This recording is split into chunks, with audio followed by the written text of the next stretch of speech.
Vamos a hablar de unidad de vida.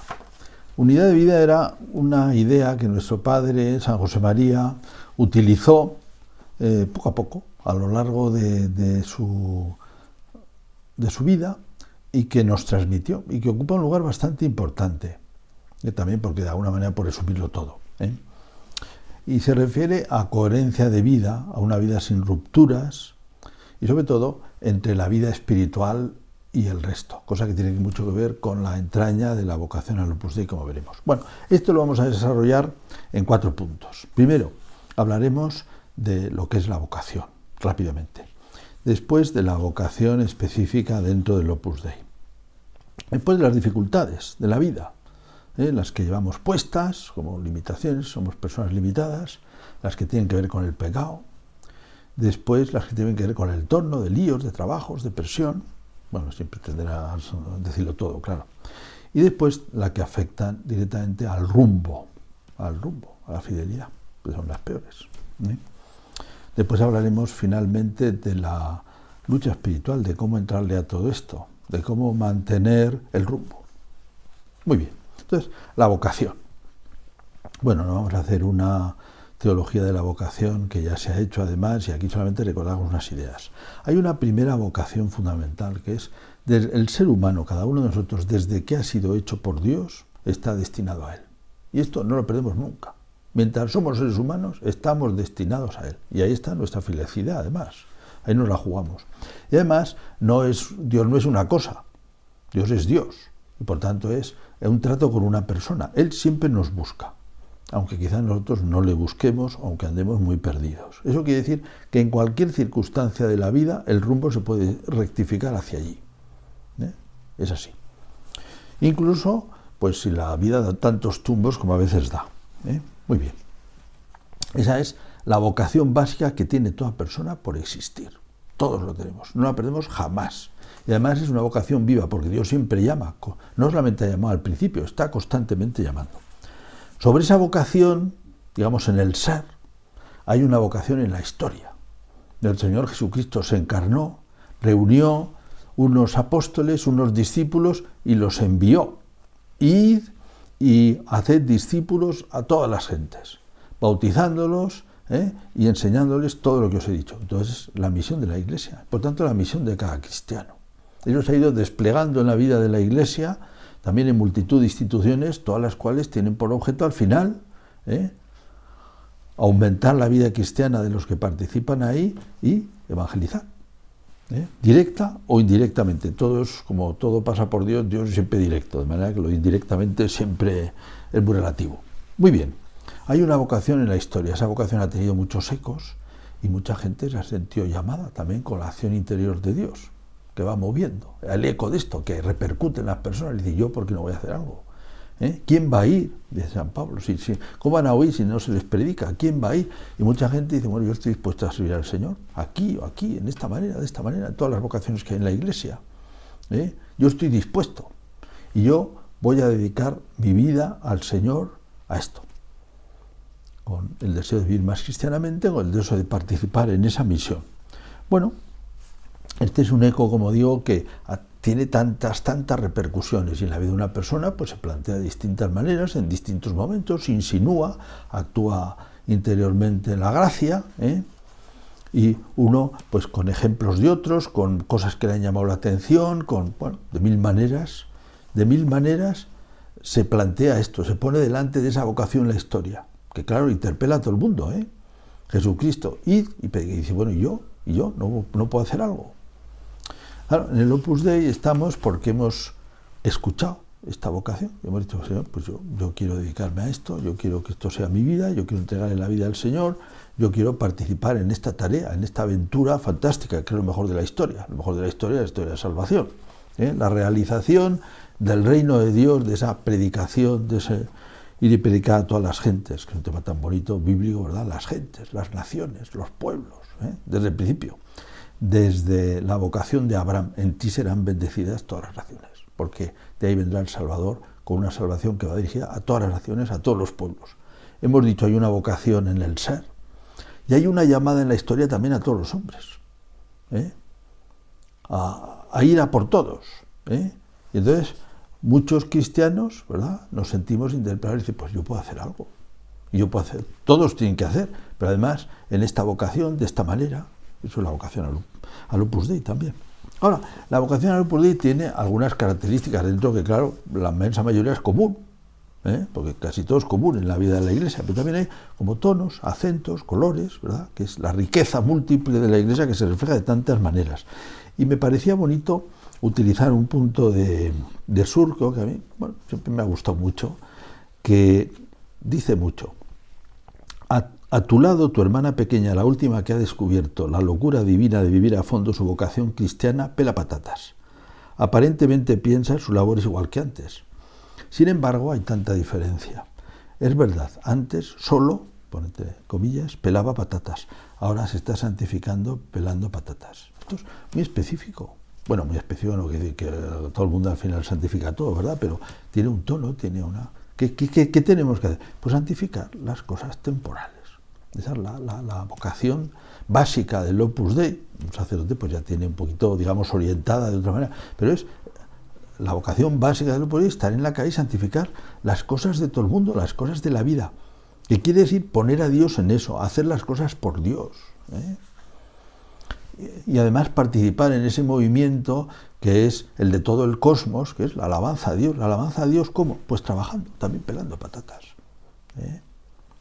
Y elevando a Dios las cosas de este mundo. Aquí hay dos cosas que sentía nuestro Padre y nos transmitió. Uno, esa preocupación de que las cosas de este mundo pues tengan más aliento cristiano, conecten más, y a veces también que combatan menos. Pero vamos, sobre todo es una cosa positiva.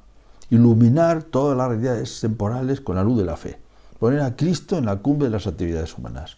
Por tanto, hacer todo lo posible, siempre de una manera honrada, colaboración con los demás, respetuosa, con la misma naturaleza de las cosas, ¿verdad?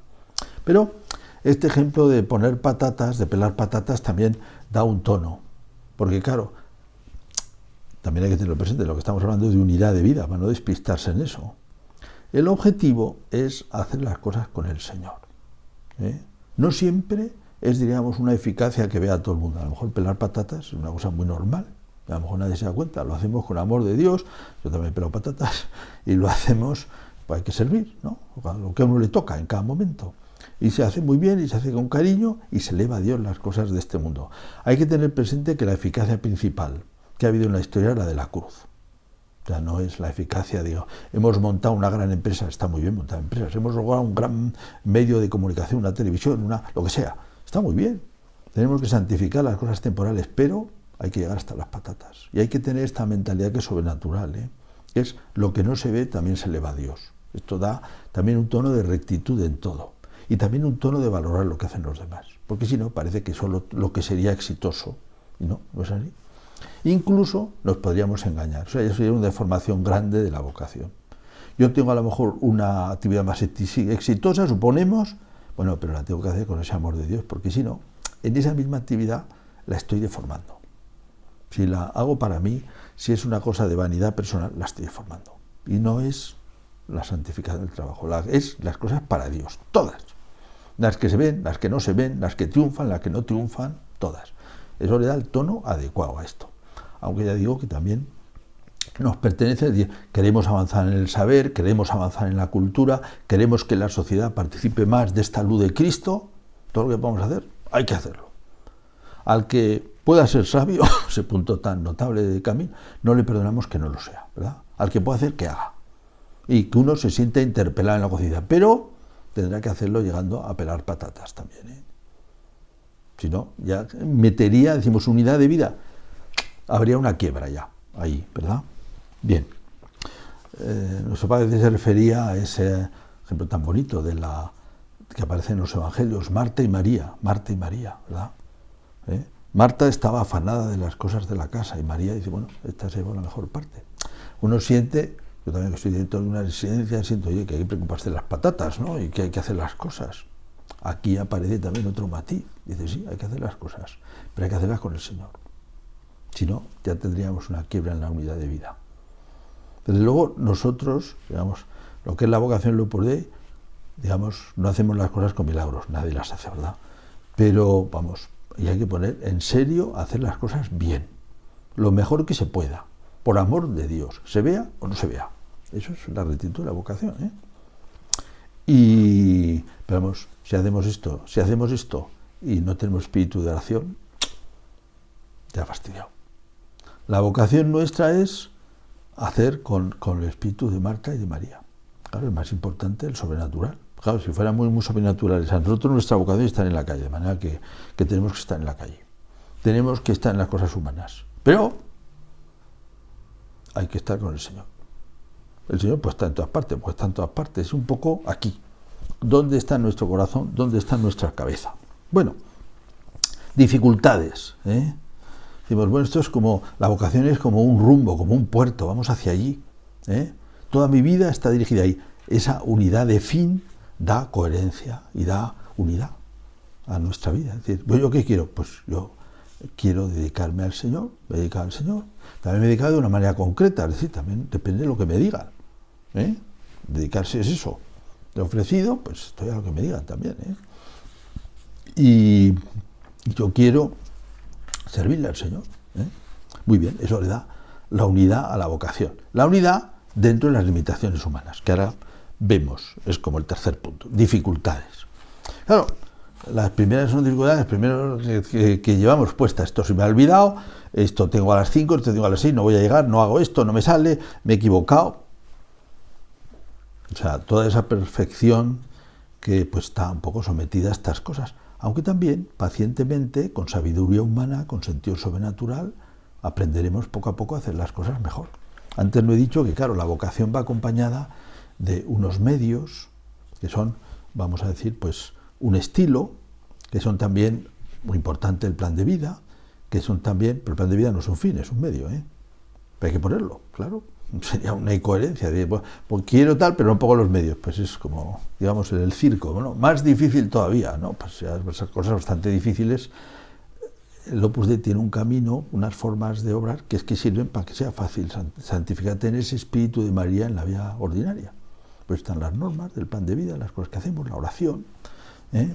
Y por eso también, pues está también virtudes que procuramos cultivar, el orden, muy importante. Ahora, el orden tampoco es un fin, el fin es Dios siempre, ¿no? El amar a Dios, aunque seamos un poco desordenados o no nos salga todo, eso está por encima, ¿no? Pero el orden nos ayudará a amar mejor a Dios, de manera que por amor a Dios también buscamos por el orden. El fin no es por el orden, el fin es amar a Dios. Eso también sería un desorden, ¿verdad? Si lo hiciéramos así. Cambiaríamos las cosas. Coherencia de vida, unidad de vida, el Señor por delante. Muy bien. Y aprendemos, decimos, unos medios, unas virtudes, una manera de ser, unas costumbres que también nos explican, una dirección espiritual donde también sirve para que no dependamos solo de lo que nos ocurre, ¿no? Siempre es muy sano en la vida espiritual, en la vida de la Iglesia, oírlo de fuera. El Espíritu Santo habla dentro, muy importante, en la conciencia, que tenemos que pensar las cosas, también cómo mejorar, cómo hacer las cosas mejor, cómo santificarnos, cómo aplicarnos lo que oímos, y al mismo tiempo, pues también escuchamos una voz de fuera, que nos saca de nuestra particularidad, vamos a decir. Nos ha de vivir más en la vida de la Iglesia. Nos hace también pues, más objetividad, evidentemente, ¿no? Estos son medios importantísimos.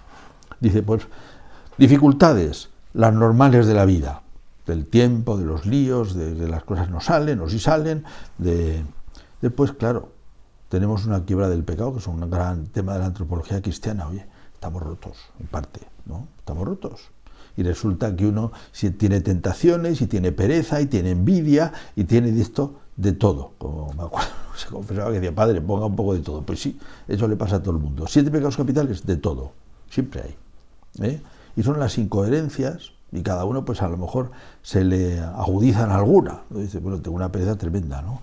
O qué sé yo, es que me pongo nerviosísimo, o sea, me enfado enseguida, ¿no? Bueno, pues las propias limitaciones que en conciencia también hay que aprender a ver cómo las llevamos. Después están lo que nos mete el entorno, que nos lía a veces, nos reclama, nos empuja, nos entristece, 1000 cosas, ¿no? Entonces, dentro de un cierto barullo, que también podemos ir ordenando, porque decimos qué gran cosa es con conciencia ir pensando cómo hacemos las cosas, ¿eh? Pero, diríamos, todas estas cosas son, en el fondo, dificultades, en cierta manera, secundarias. Vamos a llamarlas así. secundarias. Pueden ser importantes, ¿verdad? Porque estoy todo el día agobiado de trabajo, no consigo rezar. Bueno, a ver, ¿no?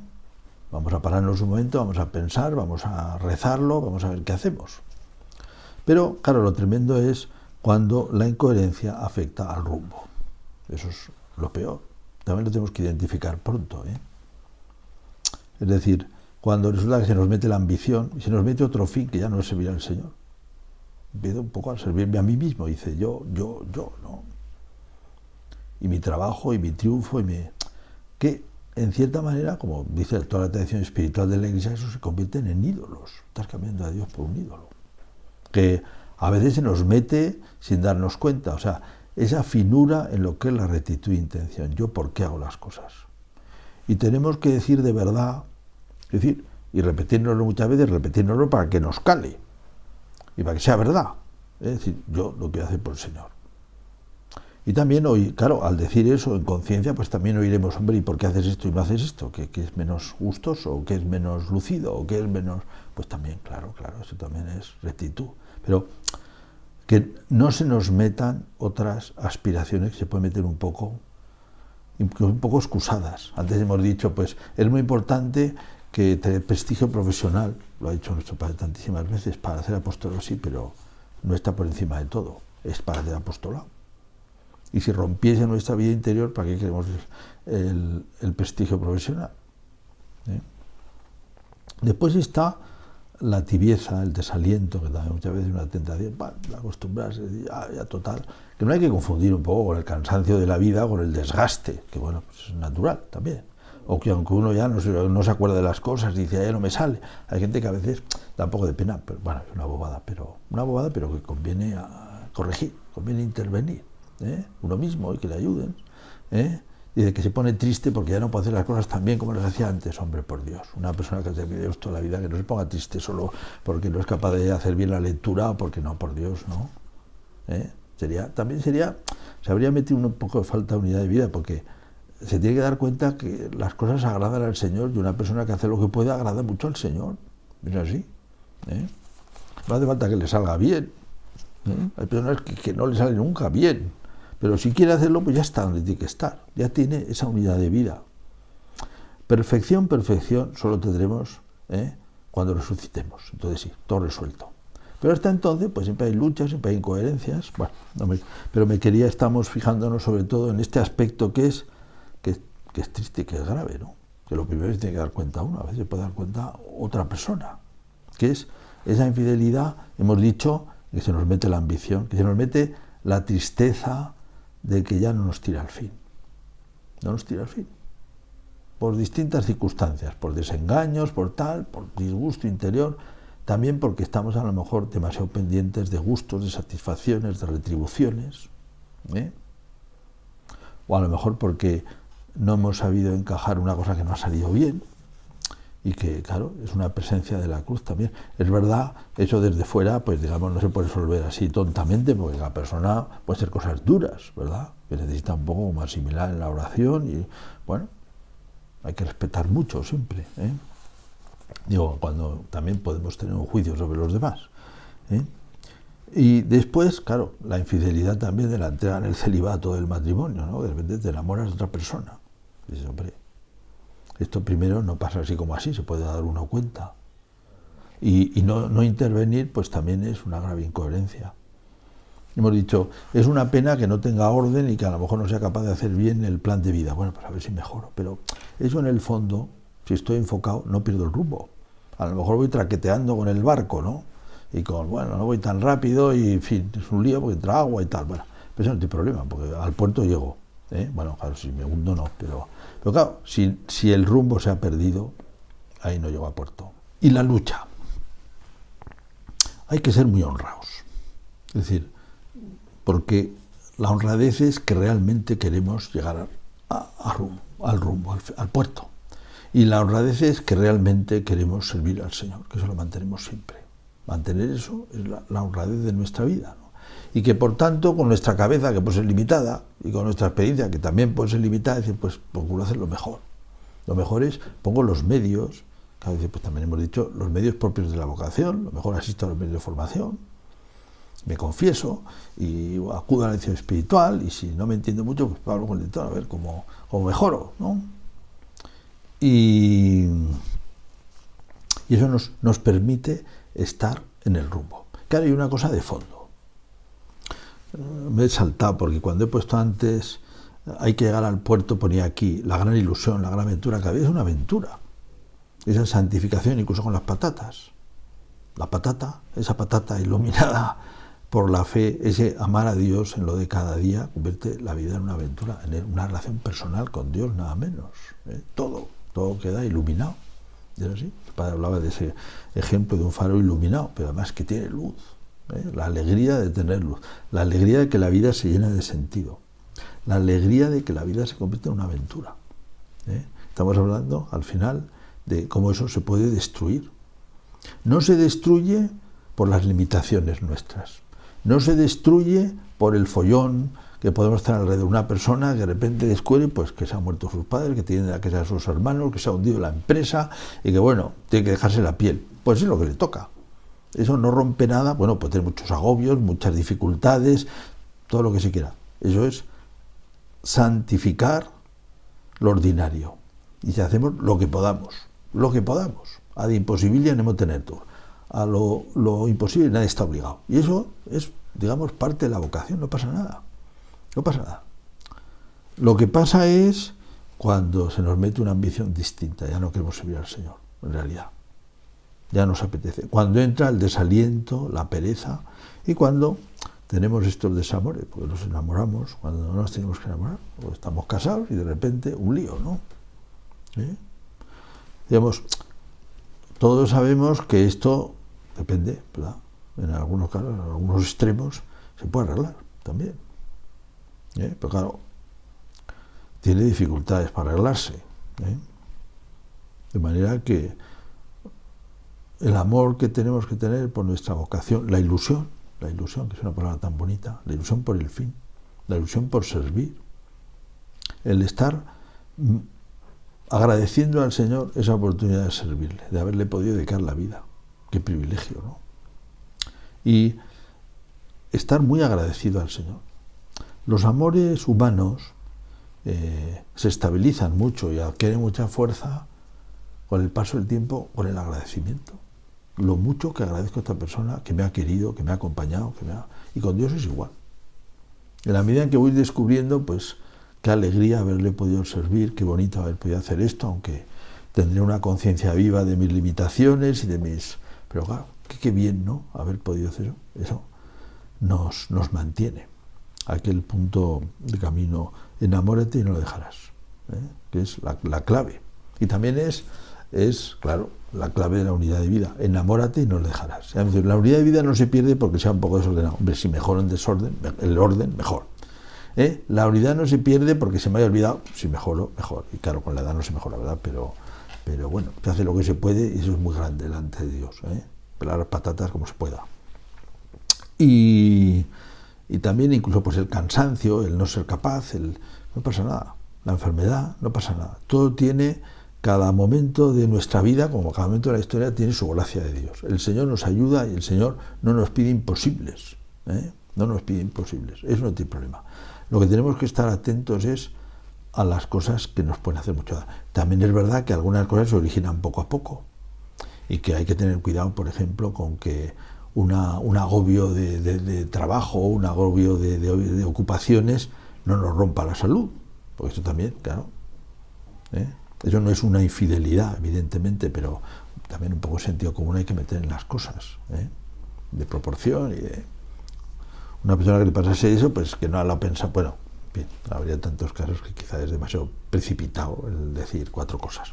También, pues, en la dirección espiritual se pueden hablar eso, o con las personas que nos pueden ayudar.